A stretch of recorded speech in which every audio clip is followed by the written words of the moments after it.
In Lagos, there is a very thin line between a personal assistant and a personal problem. Some women think that because they arrange a man's calendar, they can rearrange his home. They think because they know his bank pin, they know his wife's place. They start by picking his calls, then they start picking his ties. Then one day, they walk into his house and pick a fight with the woman who prayed him into success. But see, what these girls forget is that some wives are not quiet because they are weak.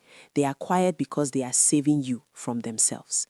And when a quiet woman decides to speak, hold your chest, besties, because the grammar is usually written in violence. Today, I'm going to tell you about Ada, Tunde, and the PA who thought she was the madam. This is a story about respect, boundaries, and what happens when you mistake a woman's patience for permission. By the time I finish this story, you will understand why some lines should never be crossed and why the phrase quiet wife is the most dangerous phrase in Lagos. So grab your popcorn, pull up a seat, and make sure you're subscribed because the tea I'm about to serve is piping hot. Let's dive in. Before we get to the drama, let me tell you who these people really were. Because you need to understand what Ada built before you can appreciate what Stacy almost destroyed. 10 years before this story, Ada met Tunde at the University of Lagos. Tunde was that guy. You know the type. Big dreams, small pockets. He had a business degree and a vision to build the biggest logistics company in West Africa. But vision doesn't pay rent. And in Lagos, if your dream doesn't come with capital, it stays a dream. Ada was different. She came from a comfortable family in Enugu. Her father was a retired civil servant. Her mother sold fabrics in Ariaria market. They weren't rich, but they were stable. When Ada finished her degree in accounting, her parents wanted her to marry engineer Chidi, the son of their family friend who had just returned from abroad with his master's and a German car. But Ada chose Tunde, the guy with nothing but faith and a briefcase full of proposals that no bank would look at twice. Her family was furious. Her mother cried for 3 days. Her father refused to attend the wedding. But Ada didn't care. She saw something in Tunde that others didn't see. She saw a king before he had a throne.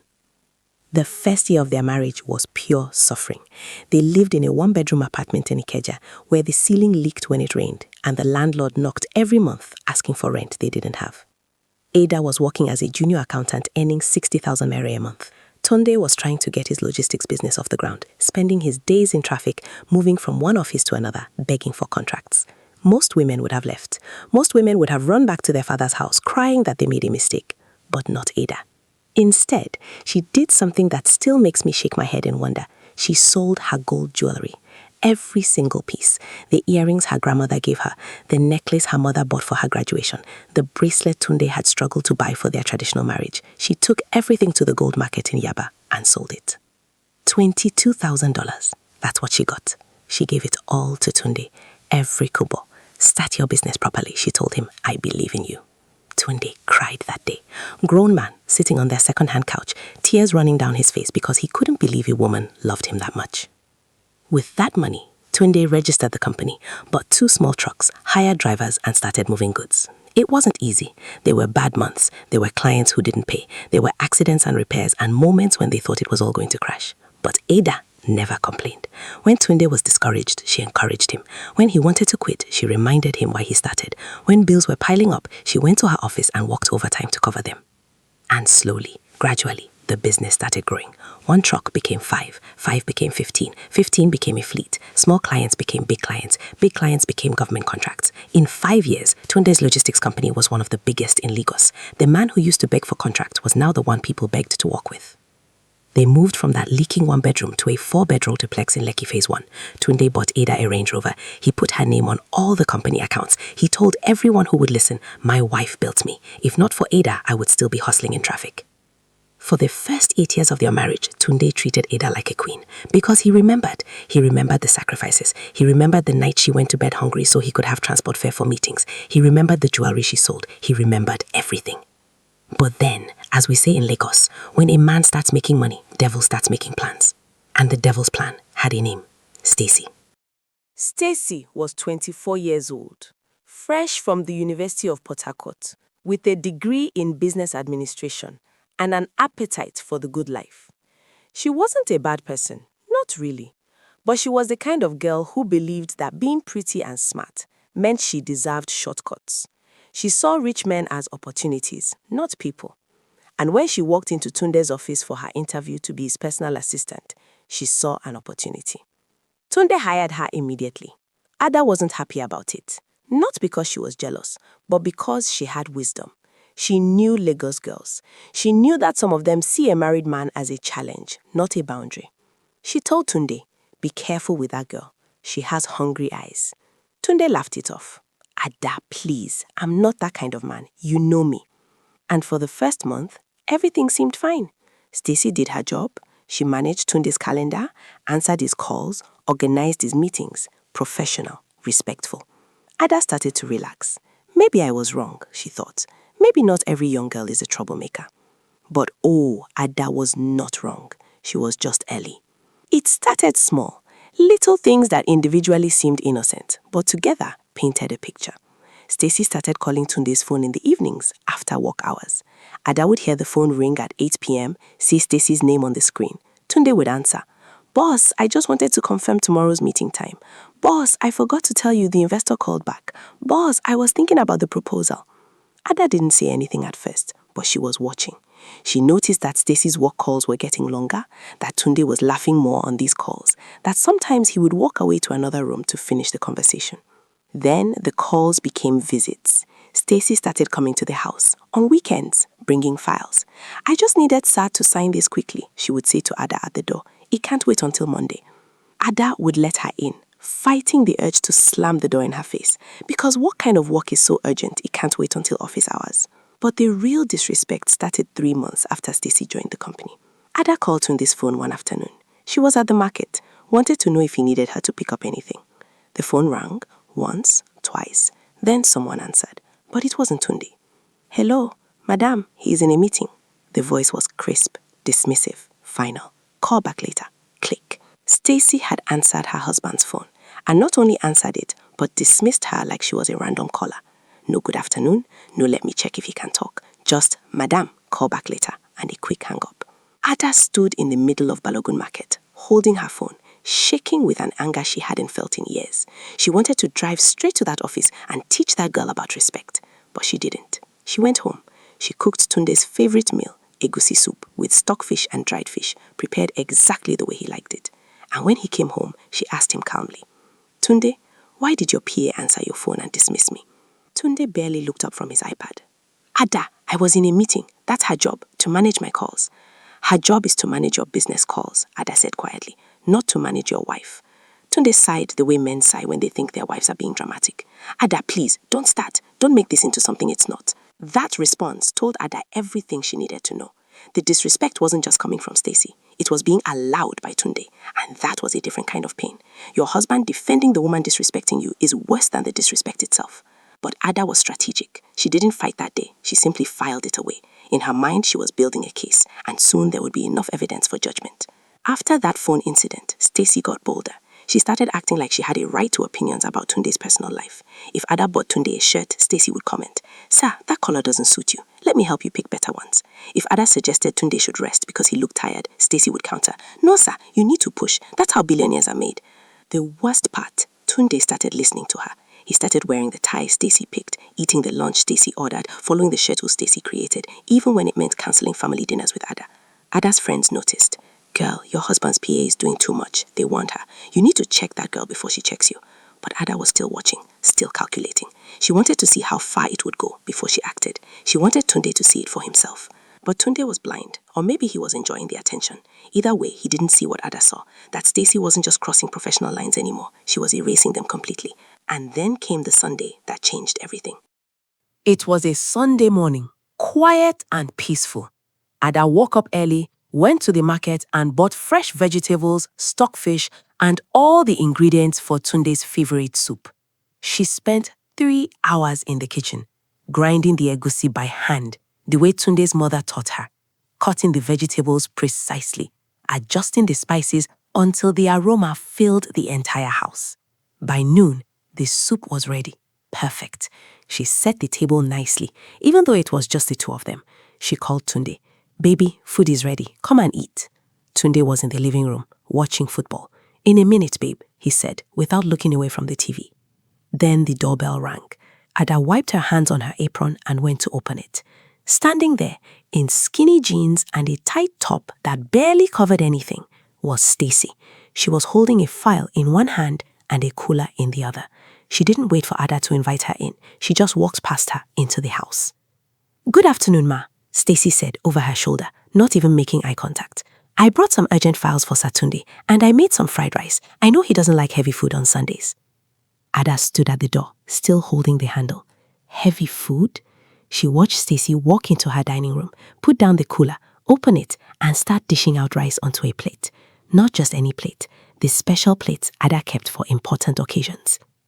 "Tunde," Stacy called out like she owned the place, "I brought your favorite fried rice. Come and eat while it's hot." And Tunde, he got up from the couch, walked into the dining room, sat down and started eating. Stacy stood there, smiling, watching him eat like a satisfied housewife. "Wow, Stacy, this is really good," Tunde said with his mouth full. "You should open a restaurant." Ada stood in the kitchen doorway, her egusi soup, 3 hours of work, sat on the stove getting cold.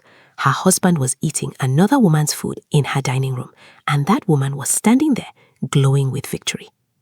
That day, Ada didn't shout. She didn't cry. She simply turned around, walked back to the kitchen, picked up the pot of egusi soup that she had made with love and poured it down the sink. All of it, every last drop. She watched it disappear down the drain, and with it went her patience. She was done watching, done waiting for Tunde to wake up, done being the quiet wife. Now she was planning, and when a strategic woman starts planning, heaven and earth should be worried. 2 weeks after the egusi incident, it was Tunde's birthday. Ada organized a small gathering at home, family and close friends. Nothing big. She had planned everything. The decorations, the food, the music. This was her house, her husband, her party. But at 6 p.m., guess who showed up? Stacy, in a red dress that was clearly not appropriate for a boss's family birthday party. She walked in like she had been invited, carrying a gift bag and wearing a smile that said, "I belong here." Ada opened the door. "Stacy, this is a family gathering," Ada said firmly. "It's not a company event." Stacy's smile didn't waver. "Oh, I know, Ma, but Tunde told me about it, and I just wanted to drop off my gift. Can I come in for just a minute?" Ada wanted to say no. Every fiber of her being wanted to slam that door. But Tunde's relatives were watching. If she caused a scene, they would say she was insecure, jealous, troublesome. So she stepped aside and let this sneak into her house. Stacy didn't just drop off her gift and leave. She stayed. And worse, she started hosting. She went to the kitchen and started bringing out drinks. She started directing guests. "Uncle, sit here. You'll be more comfortable. Auntie, let me get you some ice." She was moving through Ada's house like it was hers. Ada's blood was boiling, but she kept smiling, kept playing the good wife, kept waiting for Tunde to see what was happening and tell this girl to leave. But Tunde was laughing, chatting with his friends, completely oblivious to the war brewing in his own living room. Then came the moment that made Ada's decision final. At 8 p.m., Ada was tired. She had been on her feet all day cooking, serving, entertaining. She finally sat down in Tunde's favorite armchair in the living room. Her feet were hurting. She just wanted to rest for 5 minutes. Stacy walked up to her, tapped her shoulder. "Madam, excuse me." The words came out casual, friendly even, but the next sentence was a bomb. "Tunde needs to sit here. He has back pain, and this is the best chair for him." The whole room went silent. The music was still playing, but nobody was dancing. People stopped their conversations mid-sentence. Everyone turned to look. Even the flies stopped buzzing. Ada looked up at Stacy. This girl, this 24-year-old personal assistant, had just told her, in her own house, at her husband's birthday party that she was hosting, to get up from her chair so her husband could sit down. And Tunde was standing there, waiting for his wife to stand up. Ada looked at Stacy. Then she looked at Tunde. She stood up slowly, folded her arms, and smiled.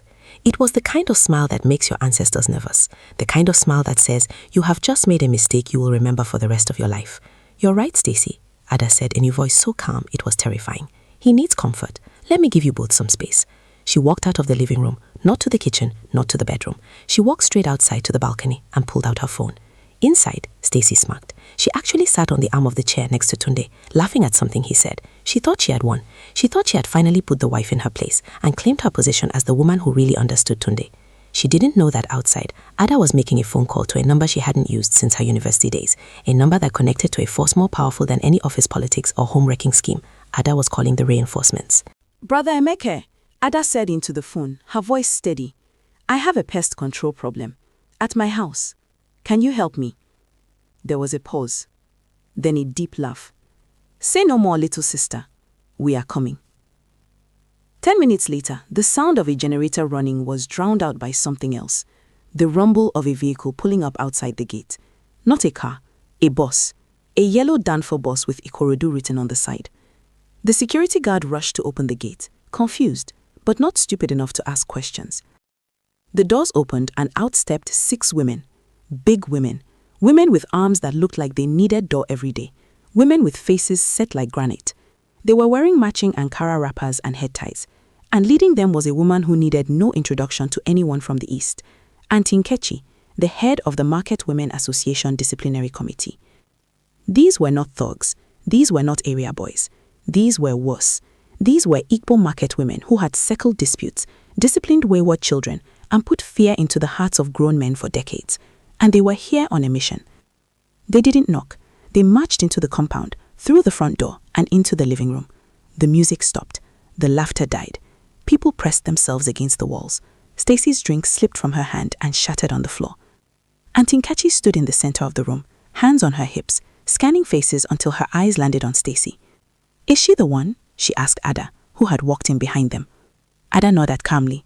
That is the assistant wife. What happened next became legendary in that neighborhood. People still talk about it at parties. The Market Women Association Disciplinary Committee didn't beat Stacy like criminals beat people. No, they disciplined her like a naughty child who had forgotten her home training. 2 women grabbed Stacy's wig before she could even scream. Swish, gone. Just like that. Her Brazilian hair was on the floor and her cornrows were exposed. Another woman grabbed her handbag and turned it upside down. The contents spilled everywhere. Makeup, keys, perfume, and 3 condoms. Auntie Nkechi picked up one of the condoms with 2 fingers, like it was something dirty. Ne, she said, looking at Stacy with disgust. You came to a married man's house with this? You are not ashamed? Stacy tried to speak, but Auntie Nkechi raised one finger, and the words died in her throat. You want to be madame? Auntie Nkechi's voice filled the room. Oh yeah? Start working. Since you like this house so much, you will clean it. One woman handed Stacy a broom, right there, in front of all the guests, in front of Tunde, in front of everyone. Sweep, they commanded.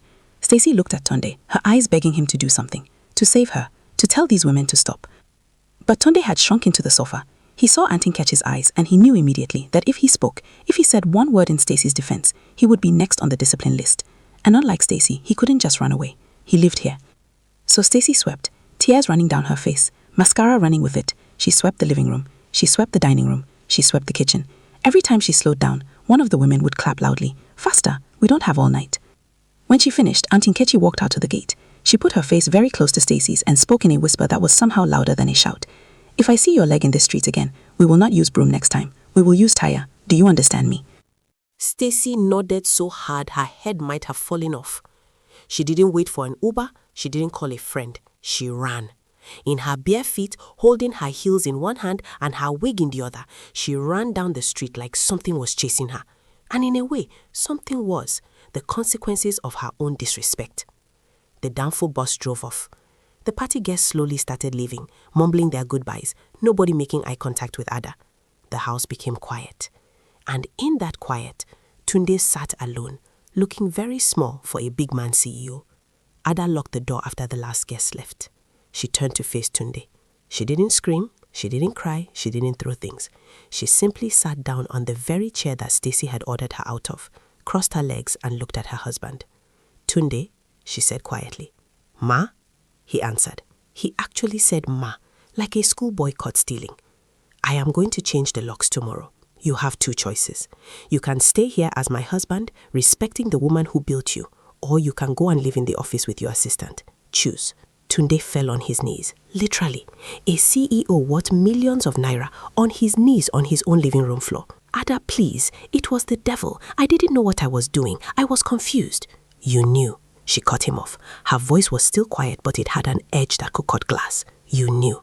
You just thought I wouldn't bite. You thought because I was patient, I was powerless. You forgot who I was before I became Mrs. Tunde. I sold my jewelry for you. I believed in you when nobody else did. I stood by you when your own family doubted you. And you let that girl disrespect me in my own house. Let her answer my calls. Let her tell me to stand up from my chair. You let her treat me like I was the side piece instead of the wife. Tunde was crying now. Real tears, not manipulation tears. The kind of tears that come when a man realizes he almost lost something irreplaceable. Ada, I swear, I will never let it happen again. I will fire her tomorrow. I will do anything. You will not fire her, Ada said. Tunde looked up confused. You will let her resign. You will give her 1 month's salary and a good reference letter. Because I am not a wicked woman. But if she ever contacts you again for any reason, we are done. Do you understand? From that day, Tunde became the best husband in Lagos. Not overnight. He had to work for it. He came home at 5 p.m. every day. If a female staff called after hours, he handed the phone to Ada to answer. He took Ada on dates, bought her new jewelry. More importantly, he acknowledged publicly what she had done for him. At the next company event, he gave a speech thanking his wife for building him from nothing. He cried during that speech. So did half the room. And Stacy? Rumor has it she moved back to her village in Delta State. She doesn't do personal assistant work anymore. Last anyone heard, she's selling sachet water at the motor park. At least there, nobody will ask her to sweep. So to all the PAs, best friends, work wives, and distant cousins out there who think you can replace a woman's position in her home, remember this. You see a quiet wife? Fear her. Because she has phone numbers you don't have. She has reinforcements you can't imagine. She has patience that you mistake for weakness until the day she runs out of it. And to the husbands letting these situations develop in your homes, respect what you have before you lose it. Your wife is not quiet because she's weak. She's quiet because she's strategic. And when a strategic woman decides to act, all your money, all your status, all your CEO titles won't save you from the discipline you deserve. This is Africa Chronicler, where we don't just tell stories, we serve lessons. If this touched you, hit that like button. If you know somebody who needs to hear this, share it with them. And drop a comment telling me, what would you have done if Stacy told you to stand up from your own chair? Would you have called the boys or handled it yourself? Don't forget to subscribe because we have more stories like this coming your way. Until next time, respect people's homes, respect people's marriages, and remember that there are consequences for disrespect. I'm out. Peace.